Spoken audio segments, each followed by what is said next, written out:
104 FM Suara Budaya Lampung. Assalamualaikum warahmatullahi wabarakatuh. Tabi pun mina muarindai kanca di bapun juga jangan dia putunggaham dalam acara podcast RRI Tiada Hari Tanpa Karya ya. Nah mina muarindai kanca ya kesempatan kani sinji alhamdulillah kamadung aku tema saya cukup helau nihan mina muaria. Tema kita menarik ya ini tentang pengutamaan bahasa negara di ruang publik dan juga dokumen lembaga ya. Kita tahu ya bahwa banyak sekali di tempat-tempat umum, di bandara, di stasiun ataupun di terminal, bahkan di kantor kita juga kita sering kali melihat ada kosakata berbahasa Inggris ya. Nah, itu sangat-sangat apa ya Minnak Muar ya. Tentu ini sangat menggugah hati kita ya. Apakah ini ciri-ciri ada krisis ya, krisis kebanggaan terhadap penggunaan bahasa kita bahasa Indonesia atau seperti apa Minnak Muar ya. Nah, untuk membahas hal tersebut kita sudah kehadiran dua narasumber kita. Yang pertama yakni Kepala Badan Pengembangan dan juga Pembinaan Bahasa Kementerian Pendidikan Dasar dan Menengah, yakni Bapak Hafiz Muhsin Essos MSI. Assalamualaikum Pak. Waalaikumsalam warahmatullahi Sehat ya Pak ya. wabarakatuh. Alhamdulillah sehat. Walaupun bulan puasa tapi nampaknya cerah nih Pak. Tetap Cerah, semangat sehat, ya. semangat ya Pak ya. Oke, selanjutnya narasumber kita yang kedua adalah Widya Basa Alimadia, yakni Bapak Dr. Marianto M. Home. Assalamualaikum Pak Marianto. Waalaikumsalam warahmatullahi wabarakatuh. Cerah juga nih sepertinya. Insya Allah. Jadi walaupun kondisi kita sedang berpuasa tetap semangat ya Pak ya. Semangat selalu. Oke, dan pendengar Minnak Muarin kanca di Papun juga jangan ya. Acara podcast Khamsinji terselenggara berkat kerjasama antara Lembaga Penyiaran Publik Radio Republik Indonesia Bandar Lampung Jama Balai Bahasa Provinsi Lampung ya. Kadu kham kici kon jenah di awal petungga bahwa susih du sempat Jawa di jengan-jengan umum, di jengan-jengan terminal, bandara ataupun juga di jengan-jengan sebari di katur-katur ya. Ham lagi pagunaya atau sering kali kita menyaksikan adanya tulisan-tulisan bahasa Inggris seperti lobby, exit, no smoking ya. Pokoknya lamunihan Minnak Muar ya. Ini adalah mungkin ya ciri-ciri ham kado mulai kurang pede kado menggunakan bahasa Indonesia yang baik dan benar atau seperti apa ya. Untuk itu kita akan membahasnya bersama kedua narasumber kita. Yang pertama kepada Pak Hafiz ya. Pak, terkait apa yang Susi baru saya sampaikan tadi Pak ya, tentang banyak sekali kosakata-kosakata yang berbahasa Inggris di tempat-tempat umum ya. Ini fenomena apa yang terjadi seperti ini nih Pak? Oke, terima kasih. Ini tentu bahagia sekali ya di RRI Bandar Lampung mengangkat topik terkait dengan bahasa. Karena bahasa menunjukkan bangsa. Kita tentu prihatin saat bahasa kita tidak menjadi kebanggaan lagi bagi masyarakatnya. Tadi disampaikan di bandara, di jalan raya, di tempat-tempat umum masih banyak kita jumpai istilah-istilah asing. Nah, tentu ini mengindikasikan bahwa sikap positif masyarakat terhadap penggunaan bahasa Indonesia itu belum mencerminkan yang sebenarnya. Tentu tidak hanya penggunaan istilah-istilah asing saja yang kita lihat di ruang publik. Kita masih sering melihat, mendengar bagaimana public figure ya, pejabat publik juga sering masih menggunakan bahasa asing ya, atau istilah asing dalam aktivitas formal. Konon katanya kalau tidak ekspresi menggunakan bahasa asing tidak keren gitu ya. Nah, ini tentu mencerminkan mereka lebih bangga dengan bahasa asingnya ketimbang bahasa Indonesia. Belum lagi tentu generasi muda saat ini dengan perkembangan teknologi, informasi yang begitu masif ya. Nah, itu juga mencerminkan bagaimana anak-anak muda sekarang lebih senang menggunakan bahasa gaul ya. Bahasa slang, ya, bahasa prokem atau bahkan bahasa jaksel. Ya. Tidak dilarang memang pada saat bahasa-bahasa itu digunakan pada tempat yang sesuai. Pada saat bergaul dengan komunitasnya silahkan menggunakan bahasa gaul, bahasa prokem. Namun jangan terbawa dalam lingkungan formal. Nah, ini fenomena yang tentu kalau kita biarkan akan menggerus kebanggaan terhadap bahasa Indonesia. Dan tentu secara akademis ya, kita juga memaknai, melihat fenomena bagaimana kemahiran berbahasa Indonesia itu menurun. Mhm. Contohnya dari hasil tes kompetensi akademik, nilai pelajaran bahasa Indonesia pun itu belum menggembirakan. Mhm. Begitu juga dari hasil nilai uji kemahiran berbahasa Indonesia. Mhm. Anak-anak kita itu juga masih banyak yang di bawah standar minimal. Mhm. Contohnya untuk anak SMP ya, standarnya adalah semenjana. Masih kurang lebih 60% dari hasil peserta yang ikut itu masih di bawah standar. Oke. Begitu juga SMA.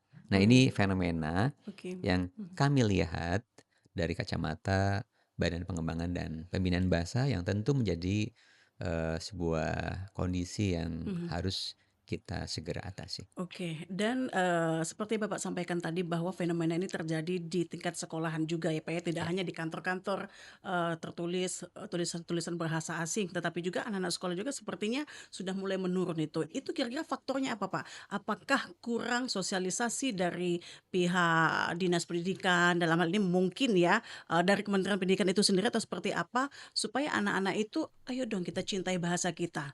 Atau memang pengaruh dari pergaulan itu tadi? Ya, tadi tentu pengaruh dari perkembangan teknologi Hmm. informasi itu sangat besar ya. Anak-anak misalnya dari kecil sudah akrab dengan gawe, Mhm. di mana di gawe itu banyak istilah asing Asing. berseliweran di sana. Ya. Mhm. Bahkan game itu pun instruksinya, bahasanya bahasa asing, sehingga lebih sering didengar, dilihat bahasa asing sendiri, sehingga lebih hafal. Mhm. Bahasa itu bahkan ujaran-ujaran, ucapan-ucapan yang tidak baik pun bisa Ada. kita Mhm. dengar. Nah, artinya pertama tentu adalah pengaruh dari Mhm. perkembangan teknologi informasi yang begitu masif. Mhm. Yang kedua adalah sikap positif Mhm. dari lingkungan yang ada, baik dari keluarga, orang tuanya, kakaknya, Mhm. ataupun mitra bicaranya. Mhm.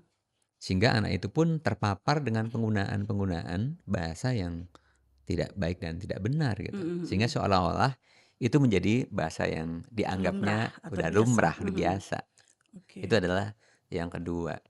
Yang ketiga, memang tentu bagaimana kita meningkatkan ya pengetahuan, kompetensi kepada para pendidik, Mhm. kepada guru.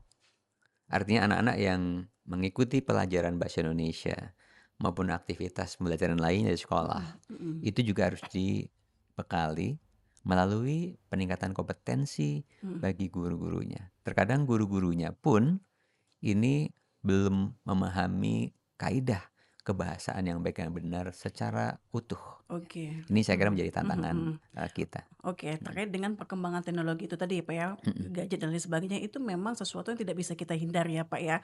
Kau mau ikut silakan berarti Anda mengikuti perkembangan zaman, tapi kalau tidak goodbye seperti itu kan Pak ya istilahnya. Jadi apa yang harus kita lakukan ini Pak ya supaya kita pun tetap mengikuti tren itu tetapi kita tanpa juga meninggalkan yang kita punya. Seharusnya kita seperti apa ini Pak? Ya, jadi sesuai dengan tugas dan Mhm. fungsi Badan Pengembangan dan Pembinaan Bahasa, yaitu melakukan pengembangan, pembinaan, dan pelindungan di Mhm. bidang kebahasaan dan sastraan. Maka salah satu aspek terpenting adalah pembinaan. Mhm. Nah, sehingga kami melalui unit pelaksana teknis, yaitu Balai Bahasa dan Kantor Bahasa di seluruh Indonesia, melakukan pembinaan terhadap lembaga, Mhm. baik lembaga pemerintahan, Mhm. satuan pendidikan, maupun lembaga swasta. Mhm. Kita mencoba melakukan sebuah upaya dengan sosialisasi Mhm. kebijakan terkait dengan pembinaan bahasa. Yang kedua, tentu kita melakukan eh, pemantauan. Bagaimana sih sebenarnya kondisi yang terjadi di setiap lembaga, satuan pendidikan dan masyarakat. Contohnya misalnya di RRI ya di sini.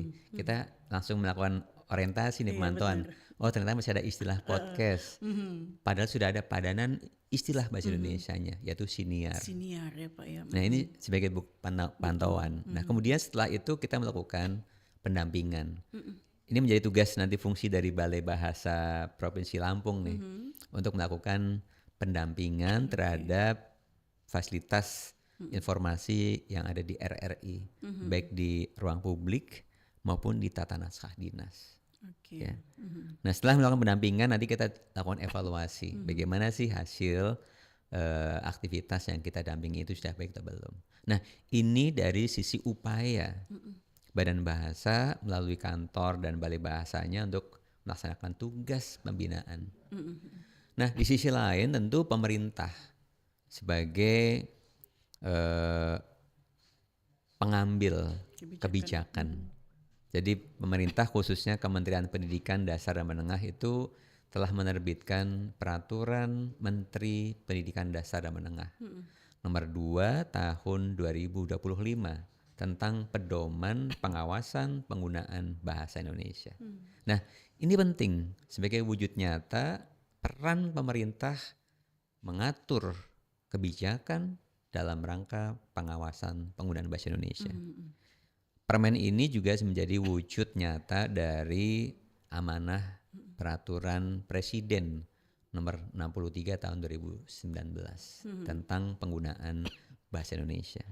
Dan tentu sebagai turunan dari PP 57 maupun Undang-Undang nomor 24 dan juga kita atur juga di dalam Undang-Undang Dasar 1945. Artinya secara regulasi ini sudah kuat ya. Bagaimana pemerintah untuk dapat menjamin agar bahasa Indonesia itu diutamakan. Ya. Nah, itu dari sisi regulasi. Nah, tentu tidak hanya pemerintah pusat, namun pemerintah daerah. Nah, upaya yang dilakukan melalui implementasi Permendikdasmen tersebut, ini adalah melakukan kolaborasi dengan Kementerian Dalam Negeri. Karena Pemda tentu secara hierarki itu bertanggung jawab di bawah Kementerian Dalam Negeri. Nah, sehingga Menteri Dalam Negeri juga mengeluarkan surat edaran yang menginstruksikan kepada pemerintah daerah, kepada gubernur, bupati, wali kota untuk mengimplementasikan pelaksanaan ya pengawasan penggunaan bahasa Indonesia sekaligus pelindungan bahasa dan sastra daerah. Oke, jadi pada dasarnya itu memang kita harus kerjasama ya Pak ya, dari paling puncak sampai ke bawah. Benar. Jadi semua harus terlibat dari kementerian, kemudian pemerintah daerah dan juga masyarakat ya. Karena kalau kita tidak saling berkolaborasi ya sesuatu itu tetap akan terjadi, tapi tipis kemungkinan ya Pak ya. Benar. Kita ke pertanyaan selanjutnya, bahwa di hari Selasa di tanggal 10 Maret 2026 atau hari ini ya sudah dilantik dan juga dikukuhkan tim pengawasan penggunaan bahasa Indonesia dan juga perlindungan bahasa dan sastra daerah Provinsi Lampung tahun 2025-2029. Nah, apa nih Pak tugas dari tim pengawasan tersebut? Ya, terima kasih. Tentu ini saya merasa bangga ya karena pemerintah Provinsi Lampung langsung mengimplementasikan apa yang menjadi amanah Permendikdasmen nomor 2 tahun 2025 tersebut, yaitu membentuk tim pelaksana pengawasan penggunaan bahasa Indonesia sekaligus pengawasan pelindungan bahasa dan sastra daerah. Nah, tugas-tugas tim itu ada 4 tadi ya saya sampaikan. Yang pertama adalah melakukan sosialisasi ya, seluruh kebijakan terkait dengan bagaimana upaya pengutamaan bahasa Indonesia. Sasarannya tadi pemerintah daerah, lembaga, satuan pendidikan, dan juga lembaga swasta atau masyarakat. Sosialisasi ini tentu kami berikan pedoman ya, agar nanti tim juga melaksanakan panduan yang sudah diatur oleh kementerian. Sehingga bahan-bahannya tentu kita berikan, termasuk tentu adalah modul-modul berupa penyuluhan bahasa Indonesia. Ada tata naskah dinas, ada ejaan, ada kalimat dan sebagainya. Nah, yang kedua, setelah sosialisasi, tentu tim ini memiliki tugas untuk melakukan pemantauan. Oke, pemantauan ya Pak ya. Supaya mengetahui betul sebenarnya seperti apa kondisi saat ini di Lampung ini tentang penggunaan bahasa Indonesia tersebut. Contohnya saat di jalan raya kita bisa melihat tuh ada tulisan besar di perempatan itu, Bandar Lampung City. Iya benar. Nah, ini menjadi contoh. Ini sebagai satu bentuk pemantauan. Oh, ternyata masih ada nih penggunaan bahasa Inggris yang ada di ruang publik. Betul. Idealnya sebelum ada istilah bahasa asing tersebut ada penggunaan bahasa Indonesianya. Dulu ya, Pak ya. Jadi kota Bandar Lampung. Di bawahnya boleh Bandar Lampung City. Iya. Misalnya gitu. Oke, itu baru Nah, kedua ya Pak ya. Itu yang kedua, melakukan pemantauan. Tidak hanya di ruang publik ya, di gedung-gedung pemerintah, ya, di tempat-tempat publik lainnya. Dan tidak hanya itu, namun juga kita lihat di tata naskah dinas, di surat keputusan gubernur, peraturan daerah, surat edaran, bahkan dokumen penting lainnya. Setelah adanya pemantauan, setelah kita tahu, kita mapping, oh lembaga ini ruang publiknya banyak yang salah. Ya lembaga ini tata naskah dinasnya juga masih belum sesuai. Maka tugas tim ini adalah melakukan pendampingan. Oke, pendampingan ya Pak. Ya, tentu dengan acuan, oh ini salah, harus dibenarkan. Oh ini kurang tepat, harus ditepatkan. Harus diluruskan, Ya, ya. jadi pendampingan inilah yang nanti juga dilakukan melalui Balai Bahasa. Oke. Jadi setiap tahunnya Balai Bahasa ini melakukan pembinaan terhadap 50 lembaga. Oke, 50 lembaga ya Pak. Itu Ya. baik swasta dan pemerintah atau? Ya, jadi ada dari pemerintah daerah, ada dari satuan pendidikan dan swasta. Oke. Ada rumah sakit, ada pasar, ada sekolah, ada gedung pemerintahan dan sebagainya. Oke. Ada hotel ya. Sehingga diharapkan ruang publik sudah bisa dilakukan pembinaan. Oke. Nah, Ini berarti setelah ya, Pak, ya. melakukan pendampingan Dan yang terakhir keempat. supaya kita bisa mengetahui ini progresnya, maka di tahap terakhir tim pengawasan ini bertugas melakukan evaluasi Evaluasi. Penting itu Pak ya. untuk mengetahui sebelum dan sesudahnya itu perubahannya seperti apa. Nah, evaluasi ini juga penting para pemirsa sekalian karena ini bisa menjadi sebuah upaya untuk memberikan rekomendasi kebijakan. Oh ternyata dengan tingkat kesalahan yang masif, maka pemerintah daerah harus mengambil kebijakan nih. Contohnya misalnya harus menerbitkan peraturan gubernur tentang penggunaan naskah bahasa Indonesia yang baik dan benar di ruang publik. Oke. Atau ada peraturan daerah juga tentang standar tata naskah dinas yang baku misalnya Oke. gitu. Itu sebagai rekomendasi. Betul. Atau bisa sekaligus rekomendasi seluruh nama bangunan negara misalnya gitu yang masih menggunakan bahasa asing harus segera di-Indonesiakan atau ditambahkan bahasa Indonesia dengan yang lebih besar tulisannya. Sebagai contoh itu. Oke. Kemudian evaluasinya juga tidak hanya rekomendasi namun melakukan tindak lanjut. Oke, harus ada tindak lanjut Pak Iya, ya. jangan sampai direkomendasikan namun hanya Nggak ada tindak didengarkan lanjut, ada mentah lagi dia. atau diterima saja tidak ditindaklanjuti. Itu yang harus kita lakukan. Oke, juga. luar biasa. Itulah Minat Muaria tugasnya tim pengawas ya, ini sosialisasi, kemudian pemantauan dan juga pendampingan serta evaluasi ya. Setelah itu insya Allah kalau sudah dilakukan 4 itu, jadi apa yang kita mau insya Allah akan tercapai ya. Benar. Ya, Minat Muaria kanca di pun juga jangan dia pendengar atau penonton setiap podcast kita. Kita akan lanjutkan kembali wawancara kita dengan Kepala Badan Pengembangan dan juga Pembinaan Bahasa Kementerian Pendidikan Dasar dan Menengah Bapak Hafiz Muksin Esos MSI dan juga Bapak Dr. Marianto M. Hum sesaat lagi. RRI Digital dengan tampilan baru, berbagai konten kolaborasi dari berbagai program nasional, termasuk siaran visual langsung, siaran radio langsung, daftar putar musik, podcast, berita video, dan berbagai fitur interaksi pengguna dalam permainan. Berbagai konten menarik seperti suka, komentar, dan berbagi, serta obrolan langsung dengan penyiar dan pengguna. Pesan langsung dan fasilitas obrolan pribadi antara pengguna aplikasi juga tersedia. RRI Digital tersedia di Google Store dan App Store. RRI Digital. Masih bersama Susilawati di sini ya, dan pendengar dimanapun saja Anda berada, kita kembali akan melanjutkan bahasan kita terkait dengan pengutamaan bahasa negara di ruang publik dan juga dokumen lembaga ya. Tadi kita sudah ngobrol banyak kepada Pak Hafiz Muksin, dan saat ini kita akan ngobrol juga dengan Pak Dr. Marianto M. Hum ya. Nih Pak Mar, bagaimana nih cara kita mengutamakan bahasa negara di ruang publik ini Hmm. Pak? Apakah ada tips-tipsnya atau seperti apa? Mhm. Ya, terima kasih Bu Susi ya, Mhm. dan pendengar RRI Bandar Lampung dimanapun berada. Kalau pertanyaan bagaimana caranya, caranya sangat mudah Mhm. ya, cukup mudah. Nah, kemudahannya seperti apa?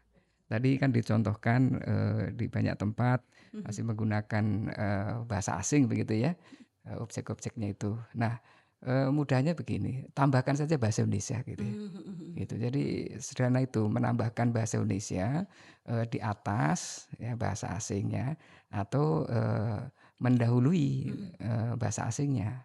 Nah, Mhm. gitu. Jadi kalau ditanyakan caranya mudah. Mhm. Nah, tinggal apa kemauan kita. Betul. Nah, gitu. Mhm. Kemauan kita. Mhm. Kemauan untuk mengutamakan bahasa negara Mhm. di ruang publik Oke. gitu. Jadi Jadi nggak perlu juga kita harus membuang Pak ya? oh tidak usah Jangan. dibuang, yang sudah ada Yang itu sudah ada kita tambahkan aja yang belum tambahkan ada gitu saja, ya Pak ya? ditambahkan.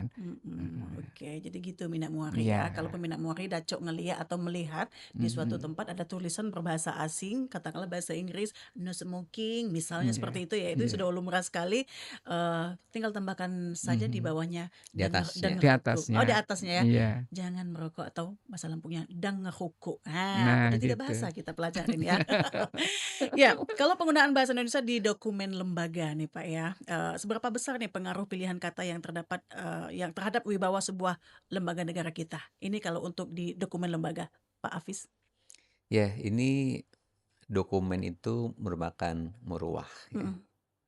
pengungkapan Mhm. sebuah aturan sehingga harus tegas, Mhm. harus jelas, Mhm. dan harus menggunakan bahasa Indonesia yang baku Mhm. supaya orang bisa memahami tanpa berbeda persepsi ya. Ini pentingnya. Jadi bahasa yang lugas, yang tegas, yang jelas, yang baik dan benar itu adalah menjaga muruah daripada naskah dinas itu sendiri. Mhm. Contohnya misalnya, Mbak Susi menerima surat Mhm. dari pimpinannya, namun bahasanya sulit untuk dipahami. Mhm. Sudah bahasanya tidak mudah dipahami, penulisannya juga tidak benar, ejaannya, Mhm. tanda bacanya itu tidak sesuai, pasti mencerminkan berarti yang membuat ini adalah tidak kompeten. Nah, artinya lembaga itu bisa dinilai kompetensinya dari produk-produk Yang hukumnya. dihasilkan. Mhm. Ya. Nah, sehingga tentu sangat penting urgensi sebuah bahasa dalam sebuah naskah dinas. Oke ya, jadi lihat dari produknya udah bisa ketahuan ya Pak ya. Benar. Oke, kemudian apa saja nih Pak kesalahan umum yang paling sering kita temukan dalam surat dinas atau juga dalam naskah dinas di instansi pemerintahan ataupun juga swasta? Mungkin Pak Mar bisa Iya, menjawabnya Pak. Mhm. ya tadi Kepala Badan tadi untuk memberikan arahan agar Hmm. produk dokumen kita itu mudah dipahami gitu ya. Hmm. Artinya ada kesalingpahaman antara yang membuat dan yang menerima. Jangan sampai terjadi kesalahpahaman kan begitu. Nah, Hmm. apa penyebabnya? Ya, secara umum ada 5 hal Hmm. ya bahasa dalam persuratan itu, yaitu yang pertama kejelasan. Hmm. Kejelasan strukturnya. Jadi bahasa itu kan ada satuan-satuan bahasa yang dituliskan. Hmm. Jadi ada satuan bahasa, kalau satu surat ya satu teks surat gitu ya. Tapi di bagian-bagian itu kan ada paragrafnya. Nah, setiap paragraf ada kalimat. Nah, biasanya di situ ketika menuangkan gagasan dalam bentuk kalimat, nah kurang lengkap, unsur-unsur yang harus hadir atau malah yang tidak harus hadir misalnya ya. Ada kata sambung misalnya ya, kata maka misalnya gitu ya, sehingga gitu. Nah itu kan menyambung dari unsur yang sebelumnya. Mm-mm. Nah, sedangkan unsur yang sebelumnya itu keterangan, misalnya gitu ya. Dalam rangka ini maka ini. Nah, Iya. jadi keterangan semua, kan begitu ya. Jadi tidak jelas. Gitu. Mm-mm. Nah, yang pertama memang seperti itu kejelasan. Mm. Jadi ini ditanyakan kesalahan umum seperti itu. Nah, yang kedua aspek ketepatan makna. Jadi ada pemilihan kata yang ambigu misalnya. Mhm. Bebas asap rokok misalnya gitu kalau tulisannya ya. Loh, Iya, asap iya. rokoknya bebasnya atau atau Mhm. atau bagaimana kan bebas dari asap Heeh. rokok misalnya seperti itu. Maknanya kurang jelas Nah, ya, Pak, ya? maknanya kurang Mhm. kurang tepat gitulah. Kurang Itu harus tepat harus ya. harus tepat sehingga tidak multi tafsir. Nah, Mhm. kemudian juga ada pemborosan, Mhm. kehematan soal kehematan ini yang boros mengulang-ulang gitu Iya. ya. Itu juga muncul kesalahan seperti itu pada Mhm. umumnya. Nah, lalu dalam hal perincian. Nah, ini kita terbiasa kan kalau membuat surat itu harus memperinci A, B, C ya misalnya ya. Ini terdiri atas A, B, C misalnya gitu. Nah, Mhm. A, B, C-nya harus sejajar. Jadi kalau berupa frasa kerja, kata kerja semua yang mendahulunya. Jadi tidak hanya kata benda, kata kerja. Mhm. Nah, kemudian yang berikutnya sudah berapa tadi? 4. 4. Empat, Nah, yang empat. terakhir itu kelugasan tadi Pak Kaban menyampaikan harus ada lugas. Mhm. Artinya kalimat itu jangan panjang gitu ya.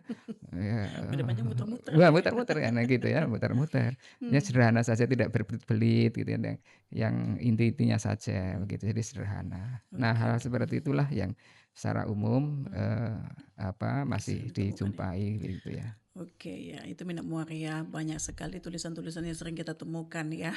Ada maka dari itu, oleh sebab itu. Ya, kita kembali ke Pak Hafiz ya Pak. Nah, Iya. apakah ini ada sanksi nih Pak ya bagi lembaga yang belum mengutamakan bahasa negara kita? Misalnya ini tadi ada podcast nih yang seharusnya siniar gitu. Apakah ada sanksi nih untuk kami nih Pak karena melakukan hal ini atau seperti apa ini? Iya, di dalam regulasi Undang-Undang Nomor 24 Mhm.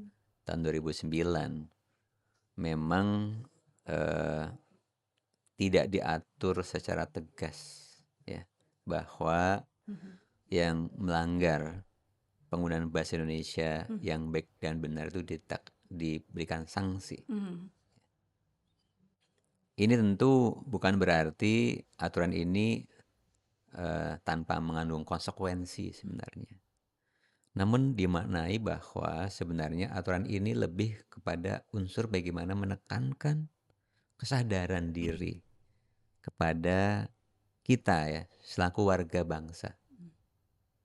Apalagi sekali lagi bahasa itu bisa mencerminkan diri kita.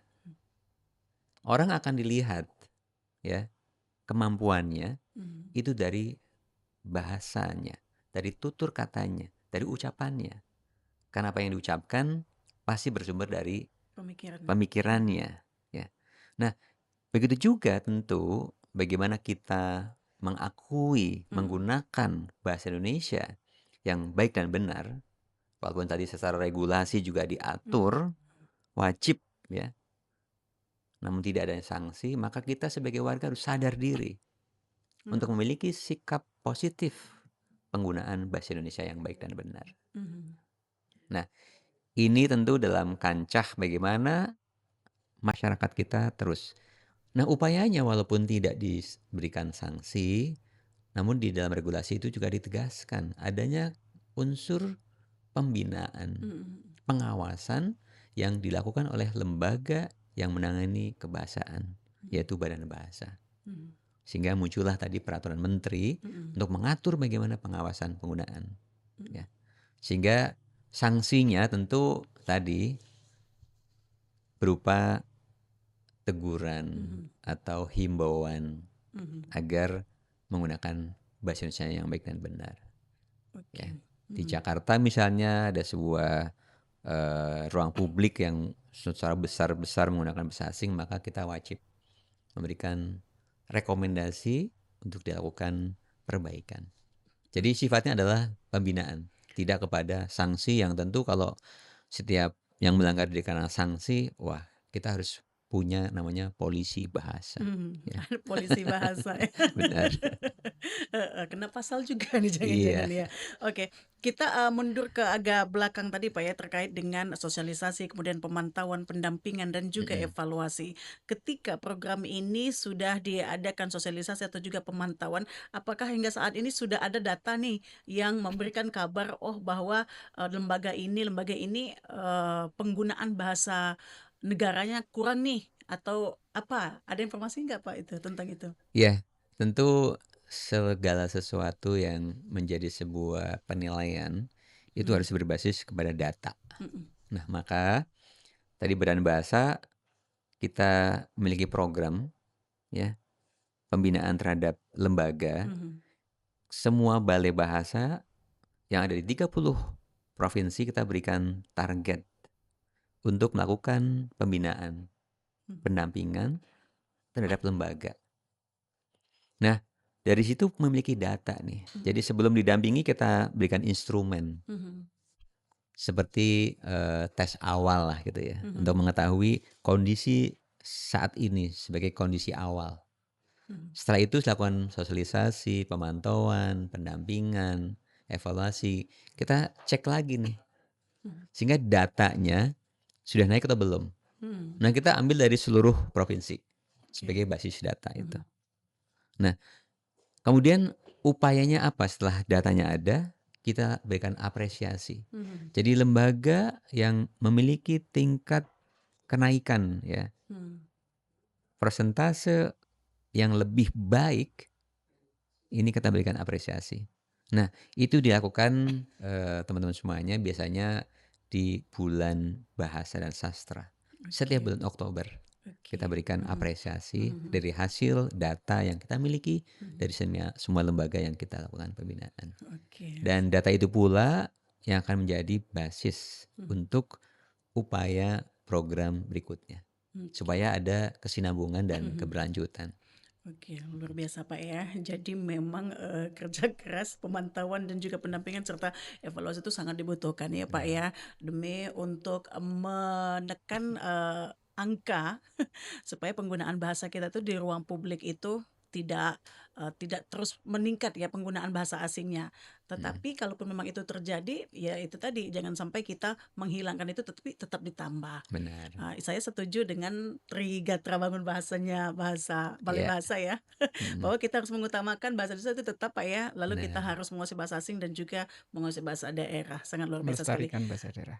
Iya. Melestarikan. Melestarikan Ya. bahasa daerah, luar biasa sekali. Dan sebelum kita berpisah nih Pak ya, apa nih kira-kira harapan Bapak kepada masyarakat kita, masyarakat Indonesia khususnya masyarakat Lampung dalam pengutamaan penggunaan bahasa negara di ruang publik dan juga pelindungan bahasa daerah Lampung. Mungkin kita ke Pak Hafiz dulu baru Pak Maret. Siap. Silakan Pak Hafiz. Baik, para pemirsa RRI Bandar Lampung, saya selaku Kepala Badan Pengembangan dan Pembinaan Bahasa tentu ingin menyampaikan harapan agar kita semuanya, baik pemerintah pusat, pemerintah daerah, komunitas, satuan pendidikan, masyarakat, harus bersama-sama memiliki komitmen untuk mengutamakan bahasa Indonesia.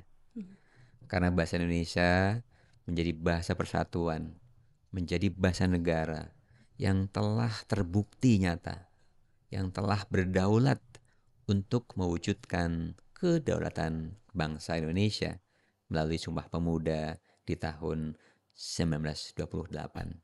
Dan jangan lupa, bahasa Indonesia sekarang telah menjadi bahasa resmi di sidang umum UNESCO. Itu merupakan kebanggaan bagi bangsa Indonesia.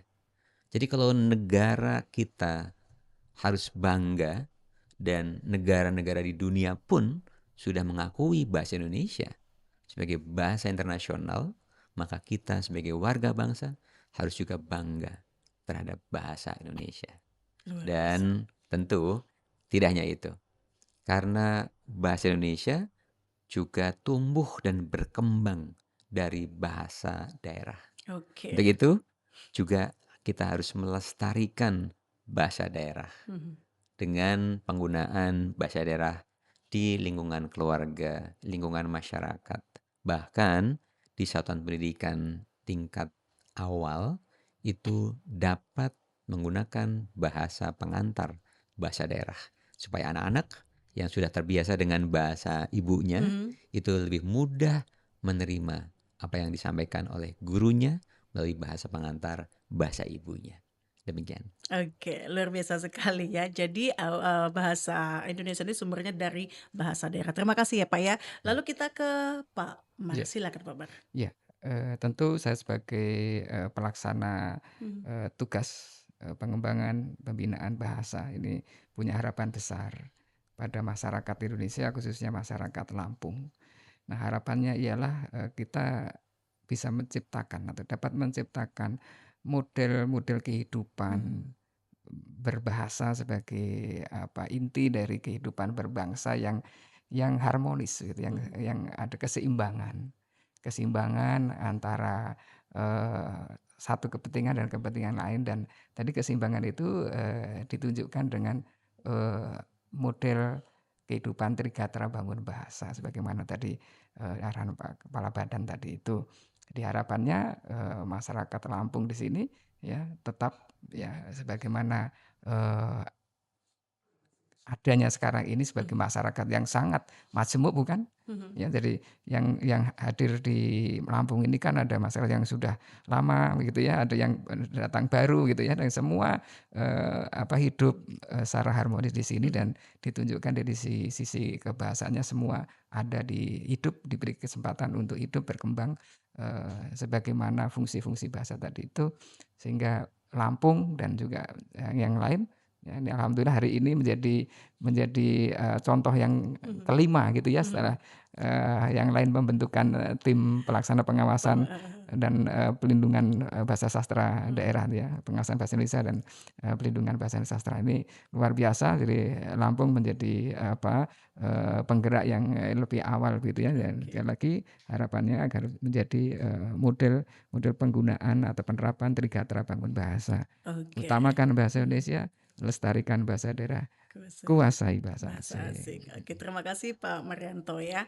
Nah, minang makin dekan jadi apapun juga jangan ya sinalah dialog kami wawancara kami di podcast Sinji ya, sehingga aku tema tentang pengutamaan bahasa negara di ruang publik dan juga dokumen lembaga. Walaupun cuti waktu Kamsi tersedia ya, mudah-mudahan melalui acara sini ini ya membuka kesadaran kita untuk mencintai bahasa Indonesia, karena itu adalah identitas kita sebagai bangsa Indonesia. Pak Hafiz Musin, terima kasih saya ucapkan sudah berkenan hadir di podcast RRI, dan juga Pak Marianto, terima kasih juga Terima Pak ya. kasih. Sehat selalu dan sukses selalu untuk kita semua ya.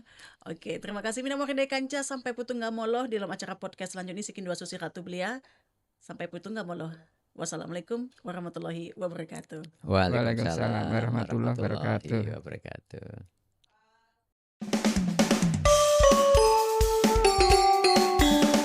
Pro 4 FM, Suara Budaya Lampung.